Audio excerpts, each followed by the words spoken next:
10, 9, 8, 7, 6, 5, 4, 3, 2, 1.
Kaziranga rhino ৰানৰ এইটো প্ৰথম সংস্কৰণ। কাজিৰঙা ৰাষ্ট্ৰীয় উদ্যানৰ সৈতে WTRP আৰু মাইণ্ড অভাৰ মাইলছটো বুলি দুটা সংস্থা আমি একেলগে ৰাইনো ৰানৰ আয়োজন কৰিছোঁ আৰু বিভিন্ন স্থানীয় অনুষ্ঠান প্ৰতিষ্ঠানৰ সহায় সহযোগিতাত এই ৰানত আজি 300 প্ৰতিযোগীয়ে অংশগ্ৰহণ কৰিলে।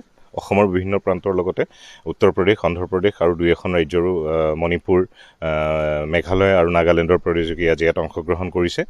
আমাৰ এই ৰাইনো ৰানৰ উদ্দেশ্যটো আছিল কাজিৰঙাৰ গঁড় সংৰক্ষণৰ যিটো কাহিনী বা যিটো ইতিহাস, সেইটো আচলতে এটা সমগ্ৰ বিশ্বৰ বাবে আজিৰ দিনত এক আদৰ্শ। তাকে এটা উদযাপনৰ বিষয় হিচাপে লৈ আমি অনুষ্ঠানৰ আয়োজন কৰিছোঁ। লগতে যিটো বহনক্ষম জীৱন প্ৰক্ৰিয়া আৰু লগতে জীৱনশৈলী যাতে আমি উৎসাহিত কৰিব পাৰোঁ, তাৰ কাৰণে এই ৰানটোৰ আয়োজন কৰিছোঁ। আৰু আমি এই ৰানটো 21 ছেপ্টেম্বৰত আয়োজন কৰাৰ কথা আছিল, কিন্তু সকলোৰে মৰমৰ আমাৰ হিয়াৰ আমঠু জুবিন গাৰ্গৰ আকস্মিক মৃত্যুৰ বাবে তেওঁৰ প্ৰতি শ্ৰদ্ধা জনাই আমি ৰানটো তেতিয়া পিছুৱাই 2 নৱেম্বৰত আজি অনুষ্ঠিত কৰিলোঁ। আৰু আজিয়েই 2 নৱেম্বৰ আজি এই ৰানটো মিহিমুখৰ পৰা যিটো চেণ্ট্ৰেল ৰেঞ্জ কাজিৰঙা ৰাষ্ট্ৰীয় উদ্যানৰ মুখ্য যিখন প্ৰৱেশদ্বাৰ, সেই প্ৰৱেশদ্বাৰখন পৰ্যটকৰ বাবে মুকলি কৰি দিয়া হ'ব আগন্তুক পৰ্যটন বৰ্ষৰ বাবে। আৰু সেই দুৱাৰখনৰ পৰাই আজি আমি এই ৰানটো আয়োজন কৰিবলৈ পাই, ৰানটো আৰম্ভ কৰিবলৈ পাই আমি নথৈ আনন্দিত হৈছোঁ আৰু প্ৰতিযোগীসকলেও, অংশগ্ৰহণকাৰীসকলেও যথেষ্ট উৎসাহ পাইছে।